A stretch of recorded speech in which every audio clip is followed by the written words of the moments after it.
publicaciones que le llegan a uno por las redes sociales, que muestran un antes y un después. Bueno, por la televisión también le muestran uno eso, ¿no? Antes y después. Y yo creo que todos la hemos visto, esa imagen del Señor así, con una protuberancia en su vientre, ¿cierto? Y al lado una foto del mismo hombre, así delgado y todo marcado, lleno de así. Y también lo mismo para las mujeres. Uno ha visto esas fotos de antes y después. Cuando uno las ve, o al menos cuando yo las veo, digo, yo debería ponerme a hacer ejercicio, ¿cierto? Porque el pantalón como que me está quedando más estrecho, o la ropa se está estrechando, una de las cosas está pasando, es decir, como que debería hacer un cambio en mi vida. Uno empieza a ver esas cosas y uno siente que, qué tan bueno hacer eso, un antes y un después. Bueno, pensando en eso, en estos días, creo que les había compartido de una lectura y una revisión que hemos venido haciendo de algunas de las teorías de este doctor tan popular aquí en Colombia, el doctor Carlos Jaramillo, acerca de la alimentación y alimentación funcional y demás cosas. Ahorita llegó a mis manos un libro que veo que también está siendo como un bestseller por estos días, que se llama Hábitos Atómicos. Gracias, Linda. Hábitos Atómicos. Es un libro del escritor James Clear, y un amigo me lo recomendó. Entonces empecé a leerlo realmente hace meses atrás, hace muchos meses lo empecé a leer y lo abandoné. Ya les voy a decir por qué. En la reseña de este libro dice: Hábitos Atómicos parte de una simple pero poderosa pregunta: ¿cómo podemos vivir mejor? Sabemos que unos buenos hábitos nos permiten mejorar significativamente en nuestra vida, pero con frecuencia nos desviamos del camino. Dejamos de hacer ejercicio, comemos mal, dormimos poco y despilfarramos. ¿Por qué es tan fácil caer en los malos hábitos y tan complicado seguir los buenos? James Clear nos brinda fantásticas ideas basadas en investigaciones científicas que le permiten revelarnos cómo podemos transformar pequeños hábitos cotidianos para cambiar nuestra vida y mejorarla. Esta guía pone al descubierto las fuerzas ocultas que moldean nuestro comportamiento, desde nuestra mentalidad, pasando por el ambiente y hasta la genética, y nos demuestra cómo aplicar cada cambio a nuestra vida y a nuestro trabajo. Después de leer este libro, tendrás un método sencillo para desarrollar un sistema eficaz que te conducirá al éxito. No es un libro cristiano, para que ustedes de pronto no van a pensar, realmente me llamó mucho la atención por quien me lo recomendó y lo empecé a leer. Pero en el camino lo dejé. Decía, está muy bonito todo este tema de los hábitos. Yo sí quiero hacer cambios en mi vida, pero puse otras prioridades y abandoné el libro. Sin embargo, en el camino, mi esposa estaba como que, ¿qué leo? Yo, tal persona me recomendó este libro, así que de leértelo. Entonces lo cogió y se lo devoró. En parte porque en los últimos meses se había estado sintiendo muy cansada y muy enferma. Y llegó al punto en como que yo necesito un cambio en mi vida. En verdad necesito un cambio. Así que empezó a leerlo y encontró muchas herramientas útiles para realmente generar un cambio, pensando en este tema de hábitos. Un buen libro para leer, si quieren de pronto alguna lectura.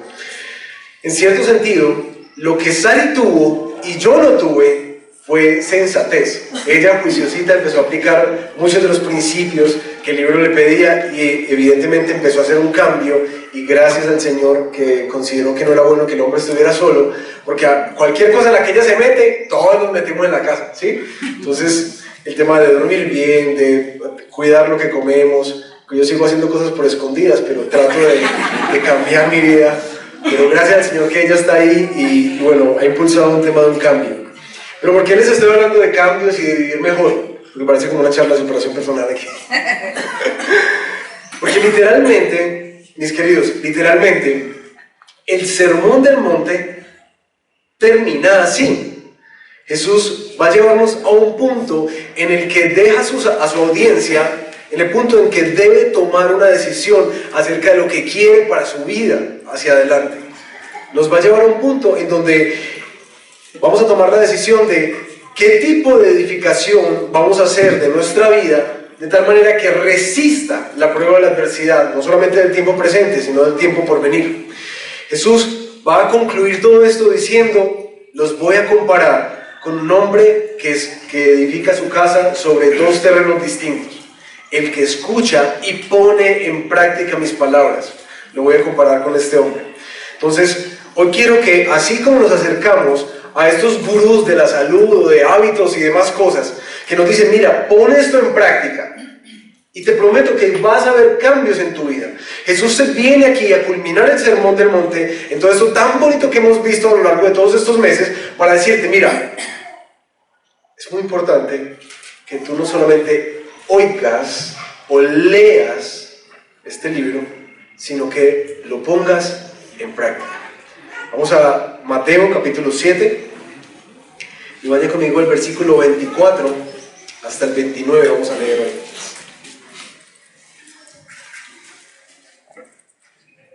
Por tanto, dice Jesús, todo el que me oye estas palabras y las pone en práctica es como un hombre prudente que construyó su casa sobre la roca.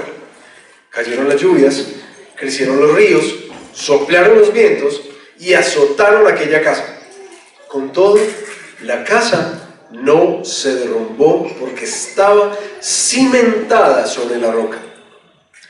Pero todo el que me oye estas palabras y no las pone en práctica es como un hombre insensato que construyó su casa sobre la arena.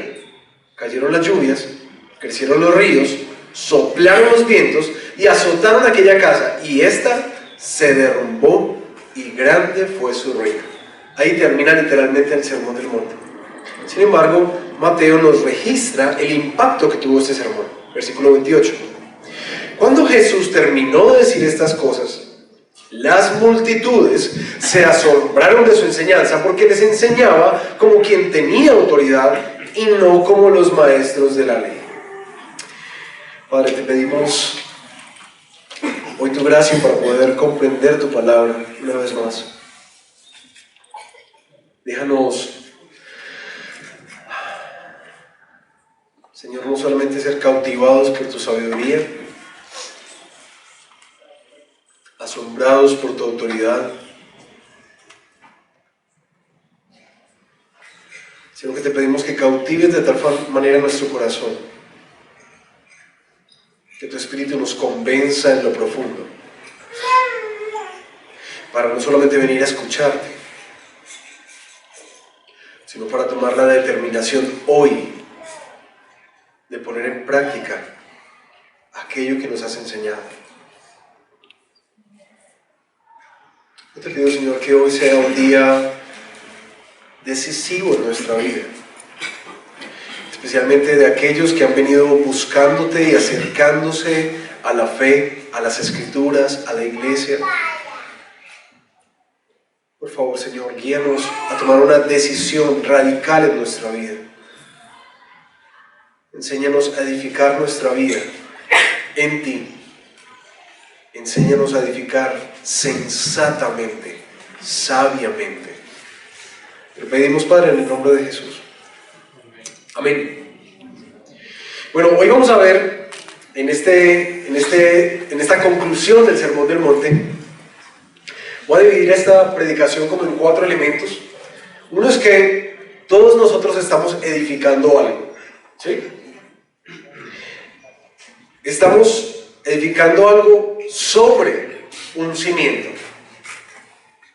La edificación va a ser puesta a prueba, y por último, el resultado revelará la calidad de la edificación.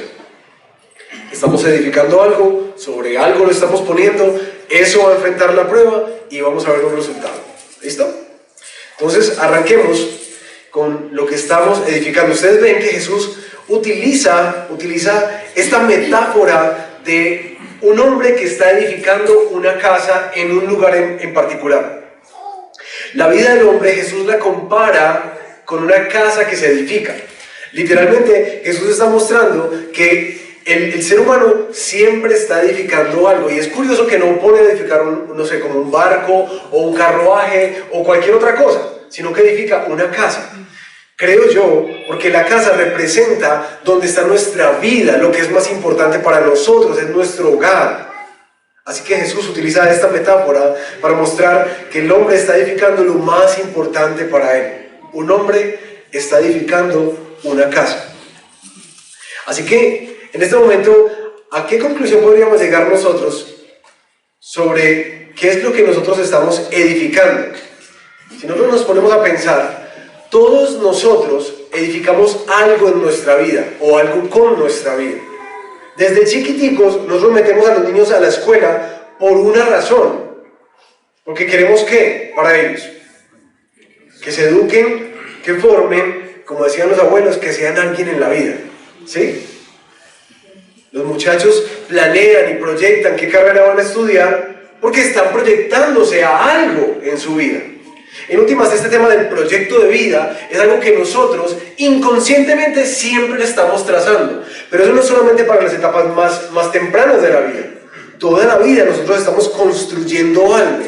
También planeamos aún la jubilación. ¿Y qué es lo que queremos hacer cuando ya nos despachen del trabajo? Nosotros proyectamos lo que anhelamos alcanzar, nuestro sueño, lo que queremos tener, el impacto que queremos dejar, la huella que queremos dejar en la vida. Nosotros siempre estamos edificando algo. Uno no solamente existe, uno edifica constantemente. El hombre, el ser humano, siempre está edificando. Ahora, ¿por qué le damos tanta trascendencia a nuestra vida? Básicamente porque esto tan maravilloso tiene que tener un sentido, tiene que tener un propósito. Y uno busca por algún lado, ¿para qué estoy aquí en la tierra? ¿Para qué es que yo sirvo? ¿Para qué fui creado? ¿Cuál es el propósito de mi vida? Así que empezamos a edificar de acuerdo a donde nosotros respondimos esa pregunta. La cosa es que no sé si tú y yo somos tan conscientes de qué es lo que estamos edificando. ¿Qué estamos edificando nosotros? Porque les digo, cada decisión que tomamos y cada inversión que hacemos, cada esfuerzo en nuestra vida, lo hacemos por lo que estamos edificando. Ahora, uno puede edificar para tener paz en esta vida, o gozo, tranquilidad, experiencias, seguridad. Uno puede edificar para que los hijos les toque más fácil la vida. Uno puede edificar para cambiar el mundo. Uno está edificando algo. Para mí es muy importante que tú y yo tengamos claridad de qué estamos edificando. Y cuando tengas esa claridad, ahora es importante pensar de dónde sacaste ese propósito. Porque si tú dices, bueno, no, yo estoy edificando para vivir tranquilo, para jubilarme a los 40, ¿sí? Eso entiendes que es el propósito de tu vida. Pero ¿de dónde lo sacaste? En últimas, en resumen, yo quiero dejarles esta claridad y esta pregunta. Tú estás edificando algo. ¿Qué es? No importa en qué etapa de la vida estás edificando.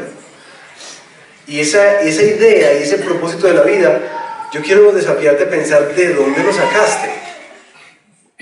Porque algo influenció ese propósito. Algo está influenciando esa edificación. La cultura, la familia, la tradición, las redes sociales, algo está influenciando lo que tú estás construyendo. Por eso que te esfuerzas, lo que sueñas, lo que anhelas, lo que te pone a sufrir cuando no lo tienes, o lo que te pone muy contento cuando lo alcanzas. Algo le ha dado forma a esa idea de lo que estás edificando. Pero eso que edificamos, lo edificamos sobre algo. Siempre estamos edificando y siempre edificamos sobre algo.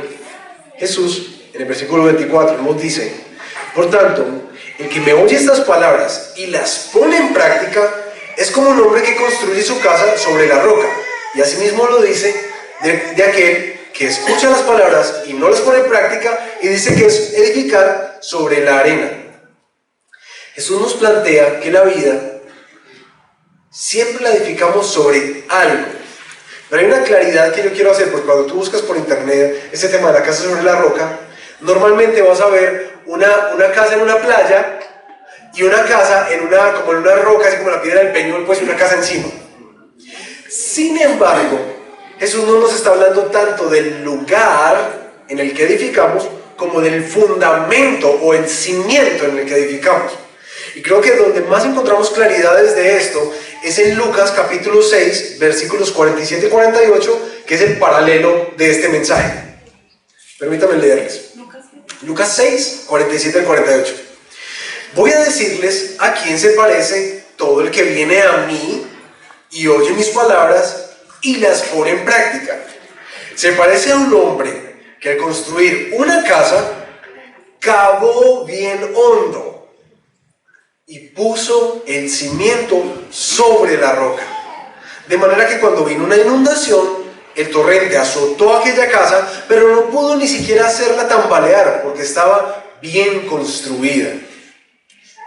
¿Se dan cuenta? Jesús no habla tanto del lugar, sino del cimiento o el fundamento que se soporta la casa. Como este tema de construcción, pues me tocó llamar a los expertos y le pregunté a mi suegro, que es arquitecto, y yo, Mauro, explícame acá esa vaina de los fundamentos, como para qué sirve o con qué se come. Y bueno, me explicó algunos términos técnicos, pero una de las cosas que me decía es que la fundación de la casa, cuando está bien anclada, que de hecho con acero la amarran a veces a la misma roca, sirve para la estabilidad del edificio en caso de sismo. Es decir, la cimentación debe ser profunda y por eso es que antes de construir se hace algo que se llaman los estudios de suelo para poder mirar qué tan profundo debo cavar para encontrar ¿qué? Suelo firme.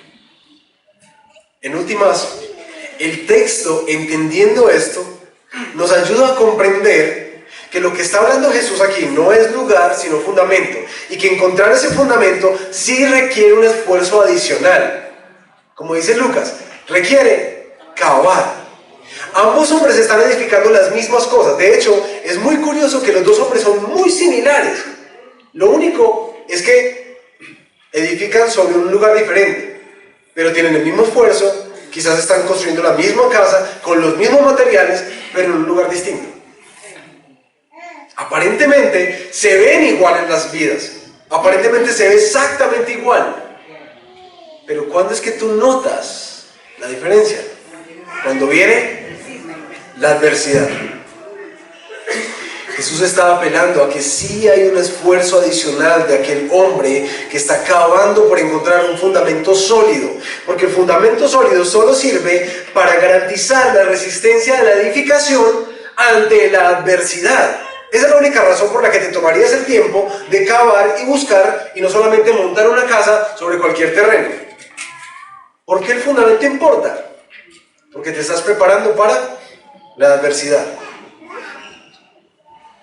Ahora, ¿con qué compara Jesús el hallar un suelo rocoso en este pasaje? Literalmente dice, con escuchar las palabras y ponerlas en práctica. Lo interesante no es si escuchas o no las palabras de Jesús, sino que ¿cuál es la diferencia entre los dos terrenos? La práctica de las palabras de Jesús. Y creo que aquí uno tiene que tener mucho cuidado, especialmente si tú llevas mucho tiempo caminando con el Señor. Si has escuchado muchas predicaciones y conoces mucho de la Biblia y tienes muchas doctrinas en tu cabeza. Porque, mis queridos, saber muchas cosas de Dios no es un fundamento sólido, sino practicarlas. Y uno puede morir engañado pensando que saber muchas cosas de Dios te da una vida sólida, cuando lo que dice Jesús es no. Lo que hace la diferencia es lo que tú haces con lo que escuchas. Practícalas y encontrarás un fundamento sólido. Ahora, yo les estaba contando ahorita, así a modo de autoconfesión, como leyendo este tema de hábitos atómicos o escuchando al Dr. Jaramillo, lo he abandonado varias veces, porque es que leerlo no hace ningún cambio en mi vida. Por más que los haya visto y escuche los videos y haga todas las cosas, no va a hacer ningún cambio en mi vida si no hago ¿qué? Practicarlo. Ahora, poner en práctica ese estilo de vida saludable es muy difícil, especialmente si tú estás acostumbrado a ser mecatero como yo y antojado. Es muy difícil, es muy costoso, porque uno tiene que luchar como con hábitos muy fuertes, batallar como con algo que venía hablando con Sara esta semana, de la autogratificación instantánea. Yo le decía, ¿viste? ¿Por qué es tan duro uno ponerse juicioso y no empezar a picar aquí y acá? Bueno, claro que es que siendo pastor de la iglesia es muy difícil, porque en cada reunión no traen zanahorias, ni apio, ni nada, vainas. Sí, eso nunca lo traen. Entonces es muy difícil. Pero ¿por qué es tan difícil continuarlo? ¿Por qué es tan difícil levantarse temprano para hacer ejercicio? Aún si lo he probado, porque alguna vez me puse a hacer otro tema de estos hábitos, de hacer ejercicio en la mañana, y uno siente la mejoría, pero rápido se abandona. Y me dice, pero ¿por qué es tan difícil si uno sabe que esto es bueno? Si sabe que tiene bienestar. Es muy complejo por los hábitos tan fuertes que hay en nuestra vida. Pero Jesús le da un calificativo a la persona que va a edificar una casa igual que el otro, pero simplemente dice, no, que me voy a poner a acabar ahí a buscar. Eso no le pasa nada. Venga, echemos ese material ahí, pum, y montemos eso, que eso segurito no llueve.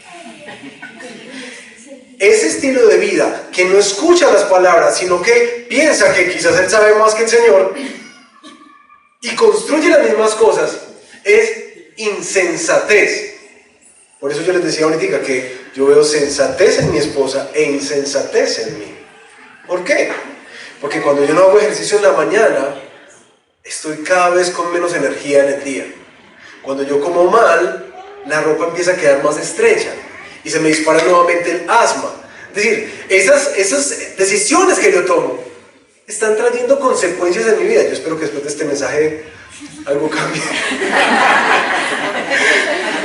Pero en últimas es muy complejo, porque es difícil cavar y encontrar suelo firme. Ahora, ¿qué es eso de la arena? Porque es el otro terreno donde se edifica. Yo les decía, siempre estamos escuchando algo y siempre estamos siguiendo algo. Jesús dice, el que me escuche y dice mis palabras es como el hombre que cava profundo y pone un cimiento firme.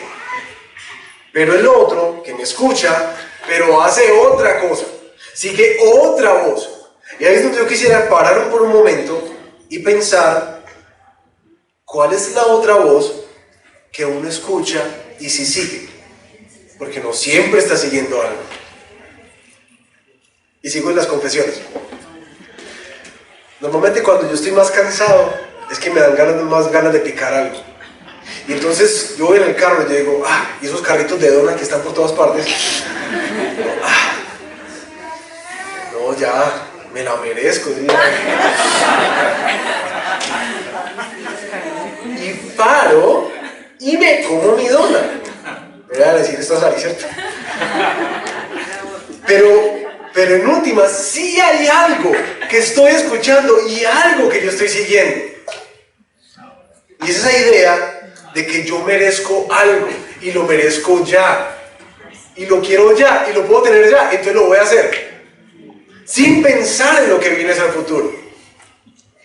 Y eso es una y otra y otra y otra y otra vez. Ahora, el ejemplo de la dona es un ejemplo bobo, pero en últimas, nosotros todo el tiempo estamos escuchando algo y siguiendo esas voces. ¿Cuáles son las voces que tú estás escuchando? Que van en contra de la sabiduría de Jesús y la forma en que Jesús te pide que dirijas tu vida.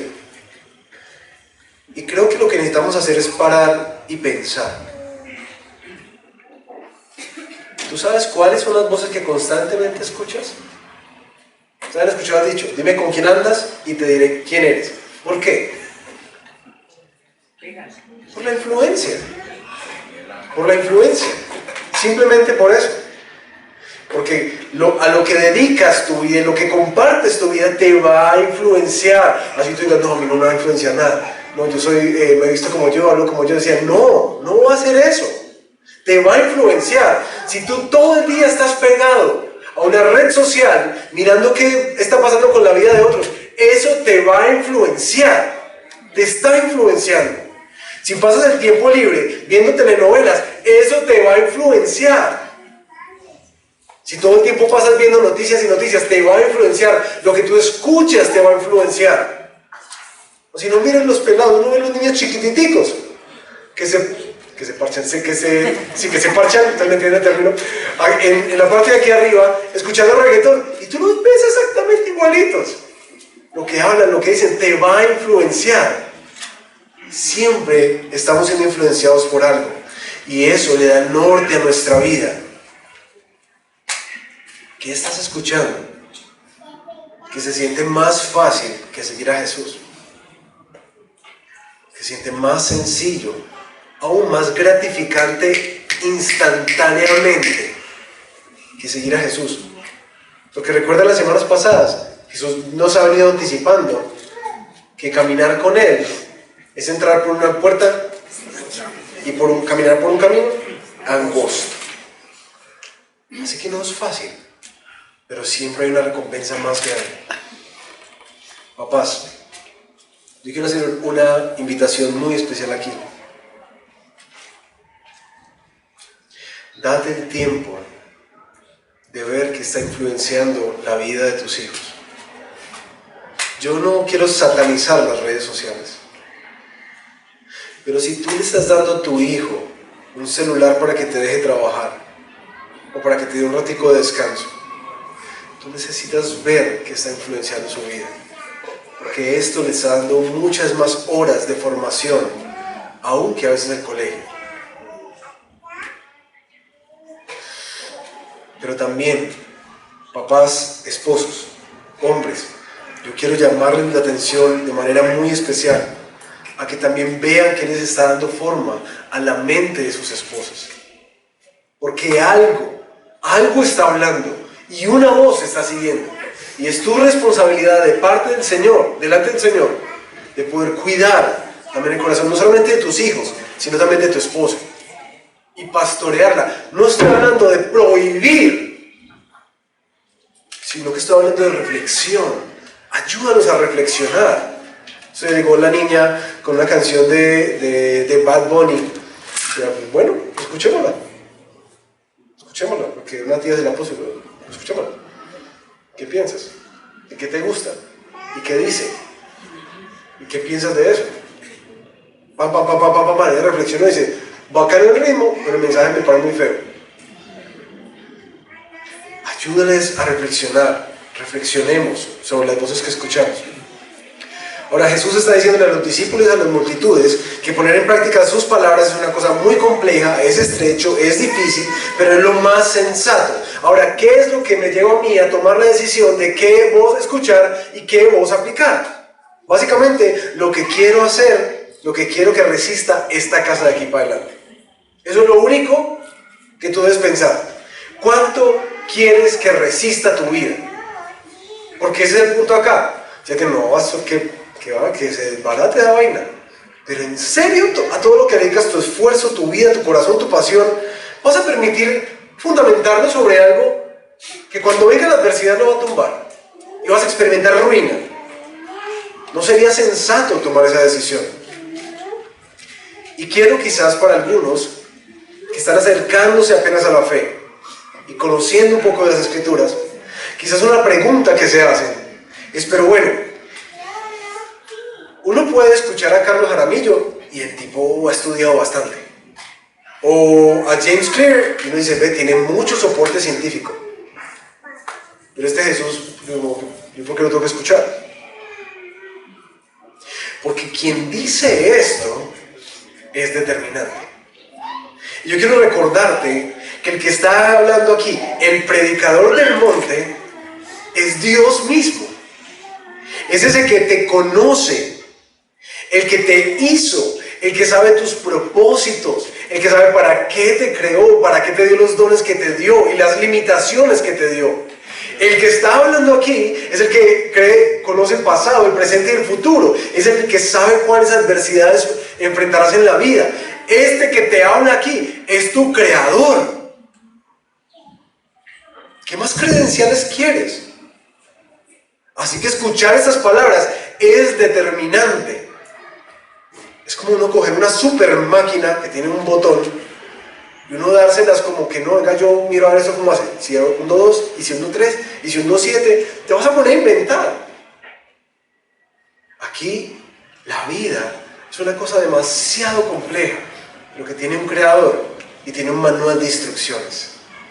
Sería insensato ponerse a uno a inventar. Escuchar a Jesús es escuchar a aquel que te conoce de maneras profundas y sabe lo que tu alma necesita, lo que tu matrimonio necesita, lo que tus hijos necesitan. Cualquier cosa que Jesús dice es sabiduría para tu vida. Él no está inventando. Él no es un gurú de moda que dice unas cosas y otro aparece desmintiéndolas. Él es Dios. Por eso sería insensato escucharlo y no practicar lo que nos pide.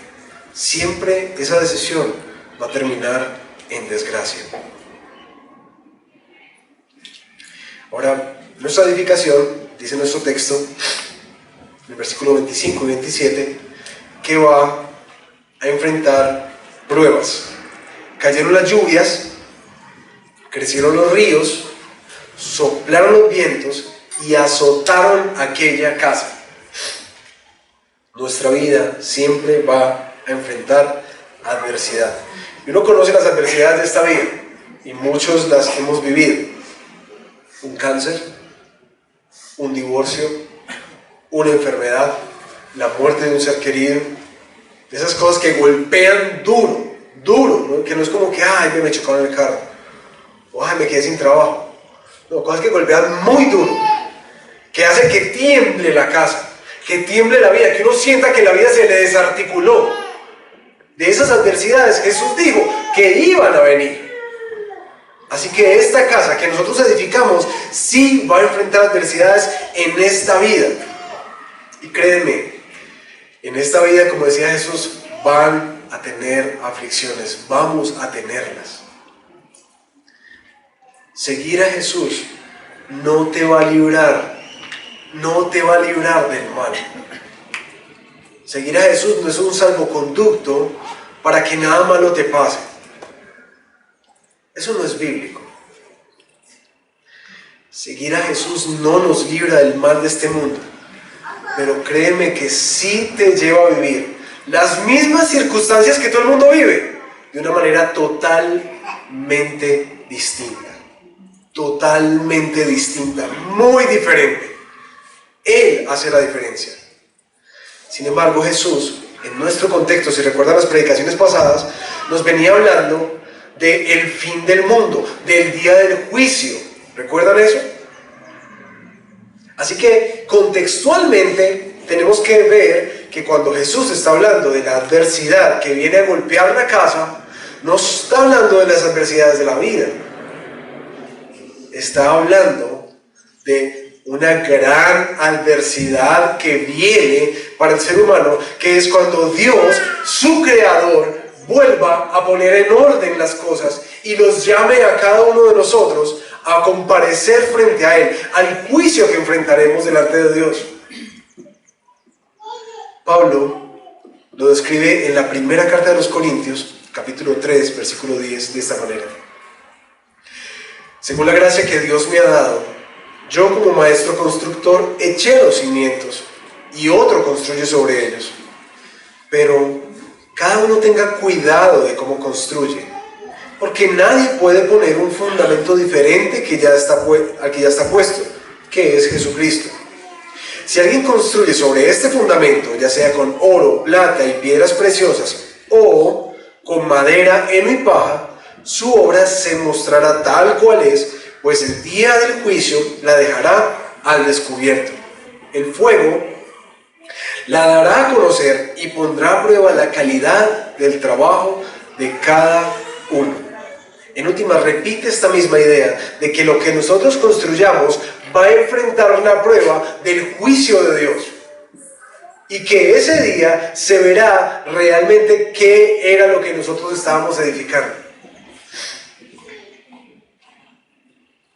Nosotros, mis queridos, tenemos que entender que el Señor nos llama a edificar una casa no según nuestros propios criterios, sino los suyos. Las ideas que están dándole forma, tenemos que filtrarlas muy bien para entender si cumplen el propósito de Dios para nuestra vida. Y en últimas, prepararnos para el día en que Él vendrá y nos llamará a cada uno de nosotros a cuentas. Ven acá y miremos qué resiste de esta casa.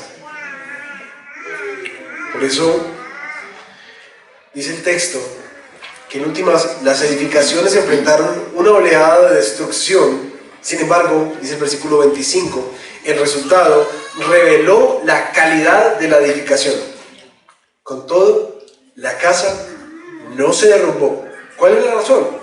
Porque estaba cimentada sobre la roca.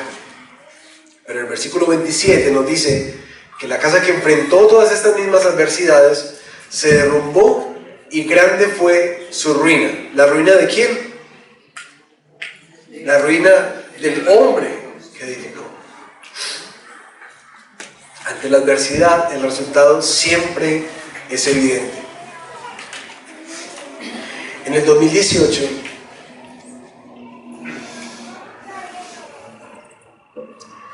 hubo un huracán, el huracán Michael, que azotó la Florida, y fue algo como famoso, una edificación en particular, que después de recibir ese huracán,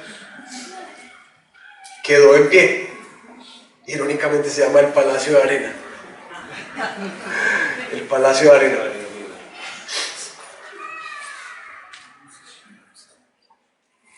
Por supuesto, esto generó muchas preguntas a la gente.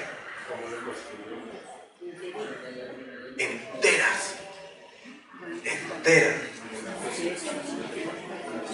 ¿Qué fue lo que pasó? Claro, los diarios fueron a investigar y resulta que por la realidad de los constantes huracanes habían empezado a subir la cantidad de los requisitos de construcción para las casas que estaban en esa zona costera en la Florida.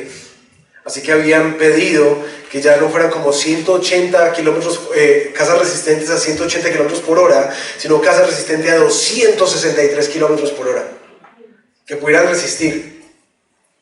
Sin embargo, aunque algunas de esas casas tenían esos requisitos, como pueden ver, la devastación se sigue viendo en ellas. Así que le preguntaron a los constructores por qué esa casa está intacta cuando hay tanta devastación alrededor. Y ellos dicen, fue realmente muy costoso, pero estábamos edificando una casa para la posteridad, una casa que trascendiera generaciones. Así que edificamos una casa para soportar 375 kilómetros por hora. Por eso esta casa no se cayó. Fue muy costoso la cantidad de hormigón que tuvieron que gastar para ella. Muy costoso. Pero vinieron las olas y soplaron los vientos y azotaron contra aquella casa, y esa casa no se cayó. Queridos, la vida que tú estás edificando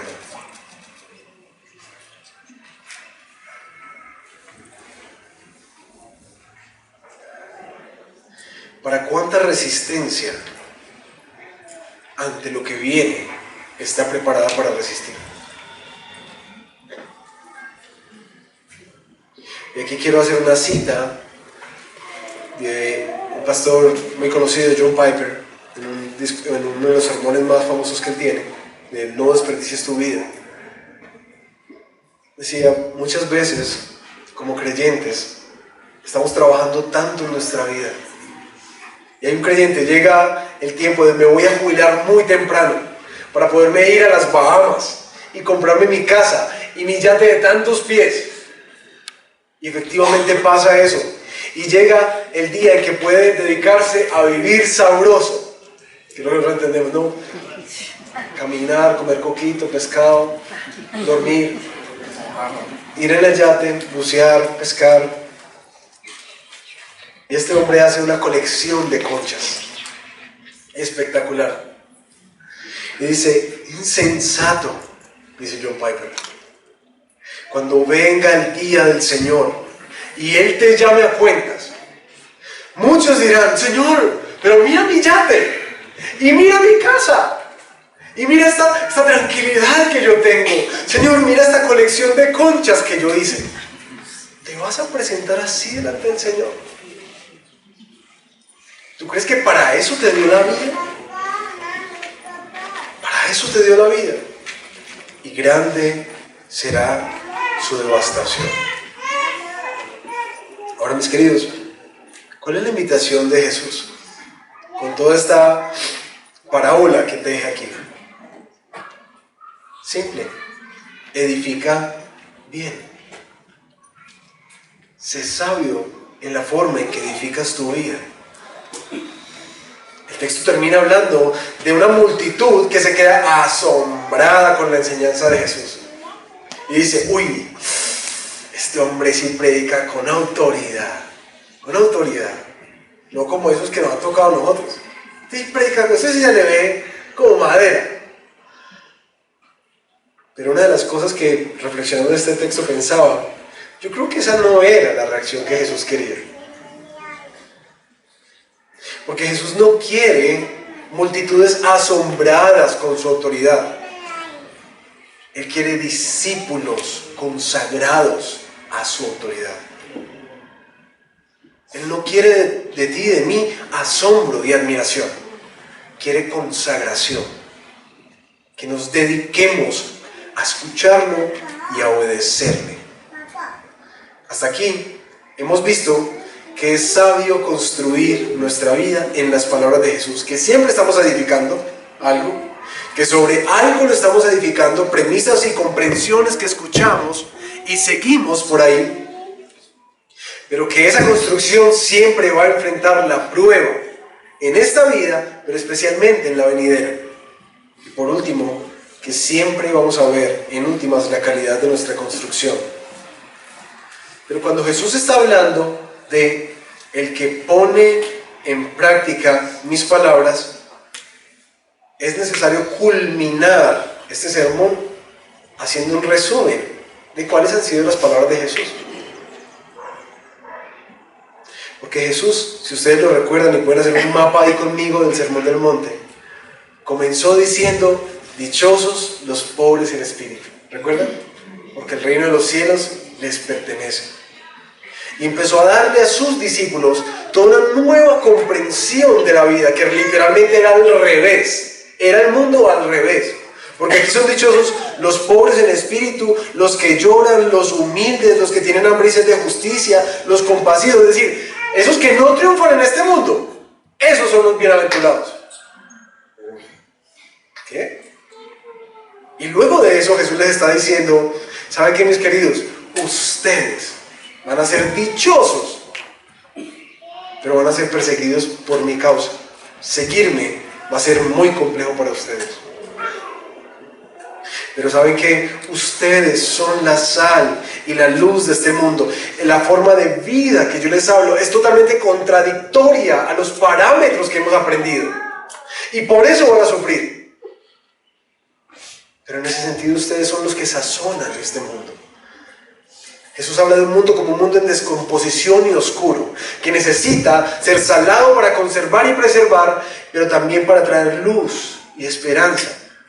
Discípulos míos, ustedes son eso. Ustedes son eso. Ahora no piensen que esto es una nueva enseñanza que quita la obediencia a la ley de Dios. No. De hecho, ustedes deben fijarse muy bien en la ley del Señor y cumplirla para que sean llamados grandes en el reino de los cielos. Y ahí es donde vimos en el camino del Sermón del Monte estos 6 mandamientos que dicen, mira, ustedes escucharon que no maten, pero yo les digo, no se enojen, reconcíliense. Ustedes escucharon el tema del adulterio, pero yo les digo, cuiden también aún su corazón y sus ojos. Ustedes escucharon acerca del divorcio, que es una concesión, pero yo les digo, no se divorcien. Eso es peor, porque haces cometer pecado al otro y pecas tú mismo. Habló de los juramentos, que no faltes a tu juramento, pero yo digo, ustedes no deberían tener necesidad ni siquiera de jurar, porque su sí debe ser sí, su no debe ser no. Ustedes escucharon que se venguen ojo por ojo y diente por diente, pero yo les digo, hombre, al que le haga mal, no le responda con la misma moneda. De hecho, a sus enemigos, ustedes han escuchado que se dijo, ódialo, pero yo digo, amen y oren por ellos. Hagan así como su Padre ha hecho con ustedes.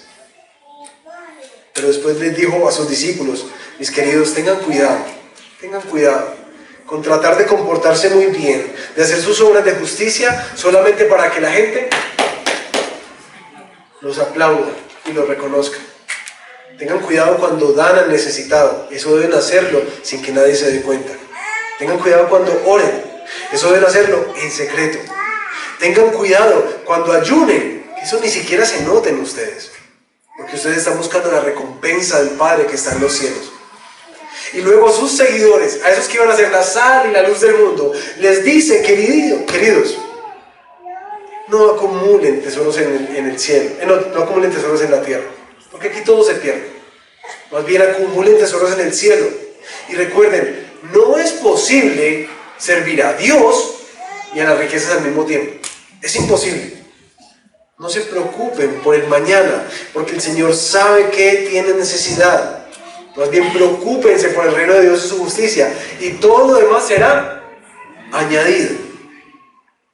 Y en el tema de las relaciones, a sus discípulos, en este discurso de introducción al discipulado, Jesús les está diciendo, tengan cuidado con juzgar a los demás. Fíjense en sus propias vigas y trabajen en ellas.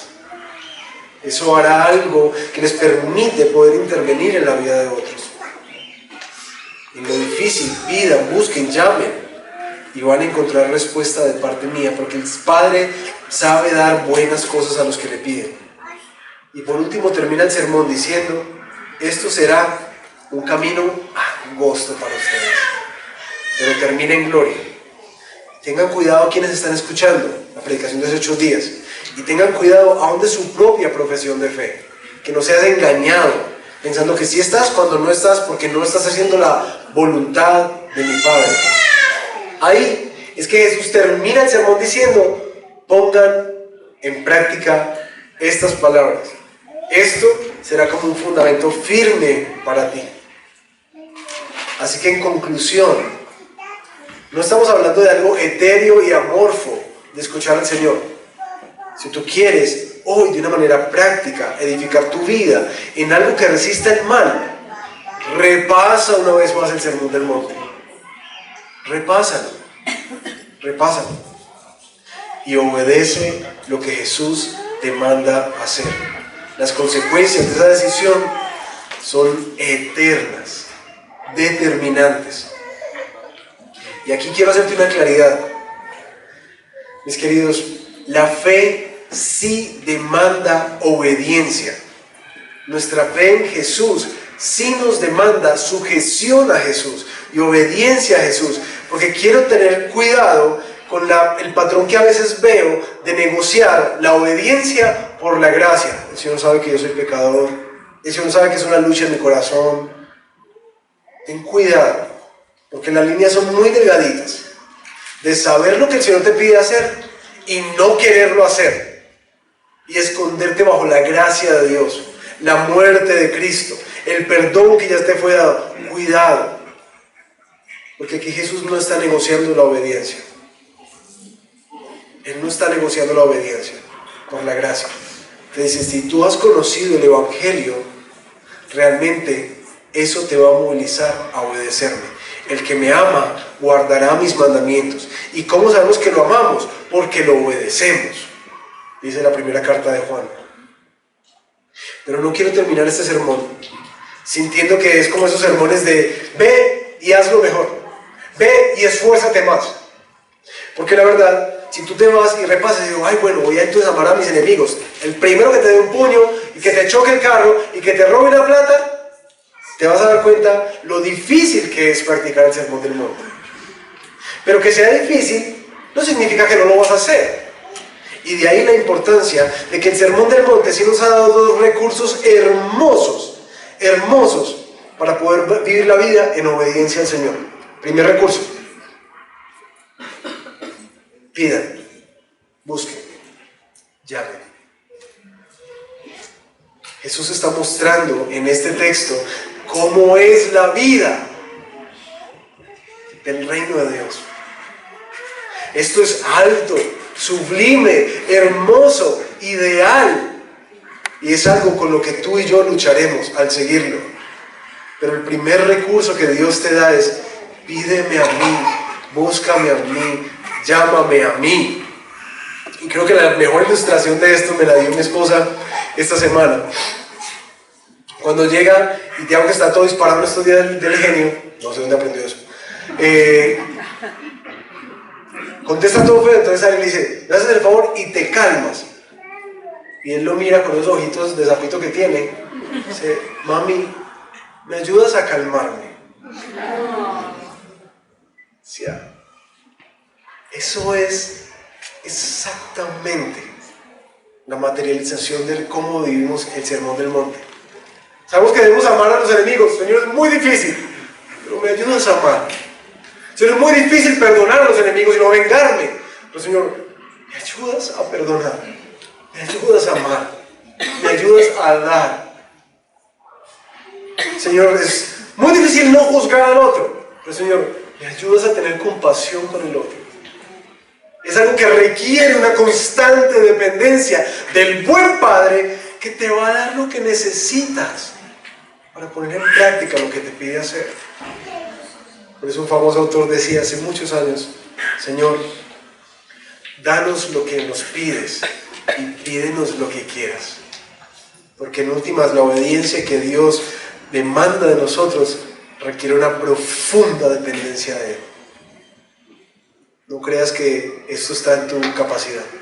Requieres una relación profunda con Jesucristo. Pero el segundo recurso que yo quiero darte, que creo que es precioso para mí, es recordarte esto. Jesús habló de que a menos de que su justicia sea mayor a los que ellos admiraban, que eran los maestros de la ley, no entrarán en el reino de los cielos. Jesús de entrada está apuntando a una justicia mayor. Y de hecho tenemos que entender, para concluir el Sermón del Monte, que el Sermón del Monte hace parte de una historia más grande en el Evangelio de Mateo. Así que apenas estamos en la primera parte de la historia. Porque el Sermón del Monte nos ha dejado a todos nosotros culpables delante de Dios. Porque el Sermón del Monte está tejiendo el escenario para poder entender por qué era tan importante el sacrificio que se haría en otro monte. El Sermón del Monte nos apunta a la necesidad de un Salvador. Esto no es ve y hazlo tú mismo. Esto es ve y depende del Señor. Arrepiéntete delante del Señor. Reconoce tu necesidad delante de Él. Y pide, busca, llama. Y aún en tus fracasos más profundos, recuerda ese otro monte. El monte en el que el Hijo de Dios vino a hacer lo que tú y yo no podíamos hacer. Aquel que sí vivió a la perfección el Sermón del Monte. Entregó su vida por ti y por mí, para lograr nuestro perdón. Pero no solamente nuestro perdón, sino también darnos esa preciosa esperanza de que Él pagó el castigo del pecado. Y ahora envió su Espíritu Santo sobre nosotros, que nos ha liberado del poder del pecado y que nos capacita para obedecer lo que nos pide hacer. En ese monte no solamente se pagó un pecado, sino que se ganó nuestra libertad. Por eso era tan conveniente que Jesús se fuera y enviara su Espíritu, porque sin el Espíritu Santo de Dios es imposible obedecer la voluntad de Dios. Así que, mis queridos, si algo quisiera invitarte a hacer, es a reconocer hoy, primero, que has estado edificando algo que no soporta la prueba del Señor. Y espero que no sigas engañado pensando que el Señor te evaluará de otra manera diferente a su palabra y a lo que te diseñó y a lo que te ha llamado a hacer. Por eso la primera invitación que quiero hacerte es a que te arrepientas. Si tú has estado oyendo al Señor y no obedeciendo al Señor, estás actuando con insensatez en la vida. Y recuerda, hallar un cimiento firme no es fácil, requiere trabajo, pero sería insensato ir por el camino más fácil. Y creo que algunos acá hemos venido optando por el facilismo y la autogratificación. Quiero invitarte en este momento a orar. Quiero darte un tiempo con tu Señor.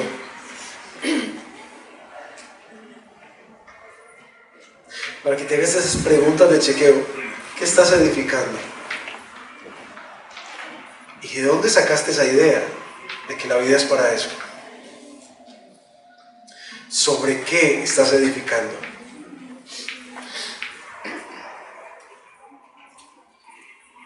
Porque Jesucristo quiere ser el fundamento de tu vida. Escucharlo y obedecerlo es lo más sensato que puedes hacer.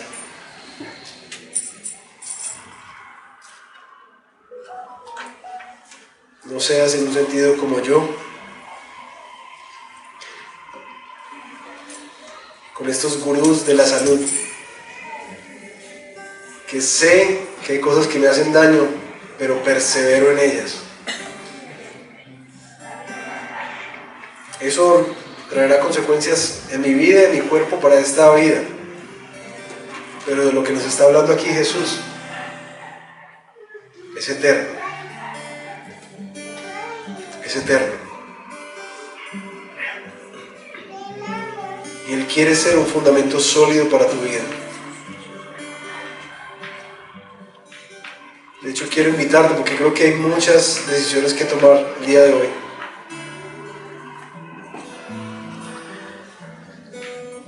Invitarte a pensar si quizás tienes que reconsiderar los planos arquitectónicos de lo que estás construyendo y rendirlos al Señor y pasar un tiempo buscando qué es lo que Él quiere para ti, no qué es lo que tú quieres que Él haga por ti.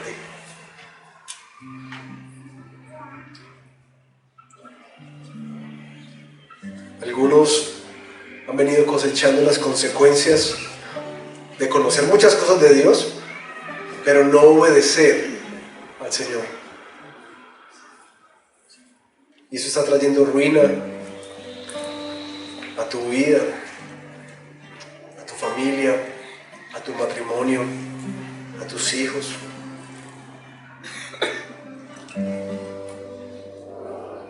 Toma este tiempo para arrepentirte delante del Señor. Y creo que la mayoría de nosotros decimos, es que es muy difícil. Y quizás para aquellos que piensan así,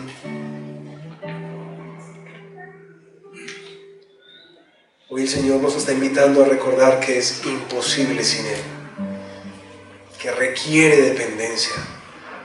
Papi, ¿me ayudas?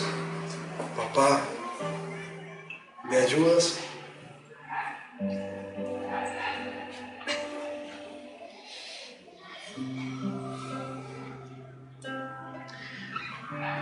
Por último, al que siente que ya es un desastre su vida,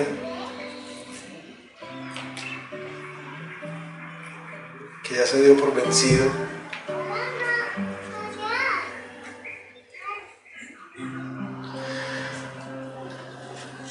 quisiera recordarte estas palabras del apóstol Pedro. Miren que pongo en Sión una piedra principal, escogida y preciosa. El que confíe en ella jamás será defraudado. Hay esperanza para ti. Y estás a tiempo de comenzar a edificar de nuevo. Pon tu esperanza en Jesús. Él no solamente es la roca firme, sino que a todo aquel que corre a Él.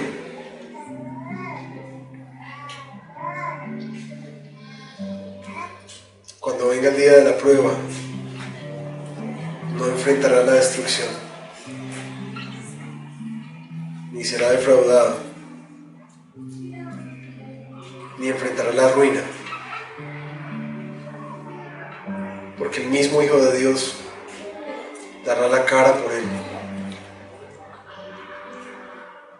Él puso su confianza en mí. Jamás será defraudado. Padre, gracias por tu palabra, por lo que el Sermón del Monte nos ha dado este tiempo. Yo te pido que tomemos buenas decisiones hoy. Hemos escuchado mucho de ti. Haznos hacedores de tu palabra. Y cuando sea difícil, cuando desafíe nuestro corazón, nuestros deseos, anhelos, sueños, lo que creemos que es justo o injusto, ayúdanos a depender de ti. Confiando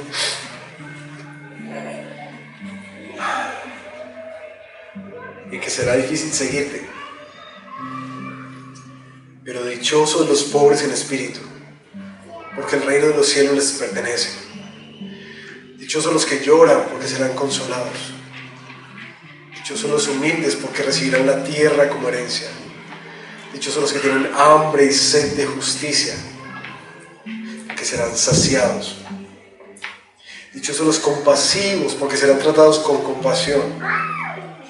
Dichosos los de corazón limpio, porque ellos verán a Dios. Dichosos los que trabajan por la paz, porque serán llamados hijos de Dios. Dichosos los perseguidos por causa de la justicia, porque el reino de los cielos les pertenece. Dichosos serán ustedes cuando por mi causa la gente los insulte y los persiga y levante contra ustedes toda clase de calumnias. Alégrense y llénense de júbilo, porque les espera una gran recompensa en el cielo. Así también persiguieron a los profetas que los precedieron a ustedes. Gracias por acompañarnos. Si quieres conectarte con nosotros, síguenos en nuestras redes sociales. En Facebook, en Instagram y en YouTube estamos como Redil Belén. Te esperamos para estar conectados.